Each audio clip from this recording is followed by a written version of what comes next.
ইলিশের প্রধান প্রজনন মৌসুমে ২২ দিনের নিষেধাজ্ঞা চলছে সাগর ও নদ নদীতে।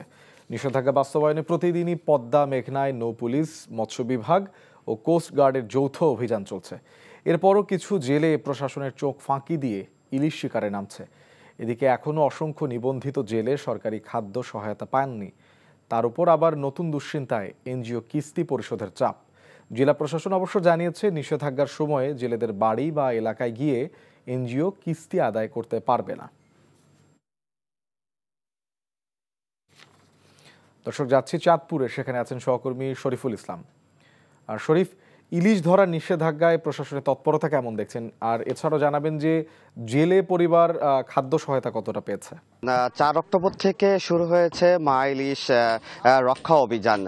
তো ইলিশ রক্ষা অভিযানের পর থেকে মূলত আসলে প্রশাসন খুব কঠোরভাবে পদ্মা মেঘনা নদীতে কিন্তু কঠোর অভিযান পরিচালনা করছে।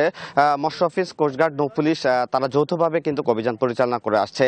তারপরে এই অভিযানের পরেও কিন্তু কিছু অসাধু জেলে আছে, তারা কিন্তু নিষেধাজ্ঞা অমান্য করে নদীতে মাছ শিকার করছেন। তবে নতুন কৌশল হিসেবে তারা আসলে শিশু কিশোরদেরকে দিয়ে কিন্তু নদীতে আসলে মাছ শিকার করাচ্ছেন, যার কারণে আছে তাদেরকে আবার ধরে আবার ছেড়ে দিতে হচ্ছে। এটা একটা নতুন কৌশল হিসেবে তারা ব্যবহার করছেন। আর আরেকটা বিষয় যেটা হচ্ছে যে আসলে চাঁদপুরে প্রায় ১.৫ লক্ষ জেলে রয়েছে, এর মধ্যে প্রায় ৪৫,০০০ নিবন্ধিত জেলে রয়েছেন, যাদের মধ্যে এখন পর্যন্ত প্রায় বলা চলেছে ৩০ থেকে ৩৫,০০০ জেলের মাঝে ৩৫ কেজি করে খাদ্য সহায়তা পৌঁছে দেওয়া হয়েছে। তো আমরা চাঁদপুর সদরের সহ বেশ কিছু জেলে পাড়াগুলোতে ঘুরে দেখেছি যে আসলে তারা এখনো বলছেন যে খাদ্য সহায়তা হিসাবে যে ৩০ কেজি করে চাল দেওয়ার কথা, সেটা আসলে এখনো তারা পাননি।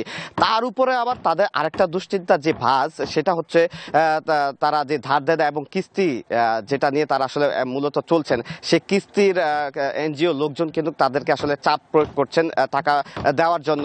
তো জেলা প্রশাসন থেকে বলছেন যে এই মুহূর্তে কোনো এনজিও কর্মীরা যাতে জেলেদেরকে টাকা না চাওয়া হয় এবং সহসাই তাদেরকে যে চালটুকু রয়েছে খাদ্য সহায়তা সেটা পৌঁছে দেওয়া হবে। তো এই চিত্র চাঁদপুর থেকে আমার কাছে সর্বশেষ। দর্শক, আমরা জানছিলাম চাঁদপুর থেকে ইলিশ অভিযানের খবর।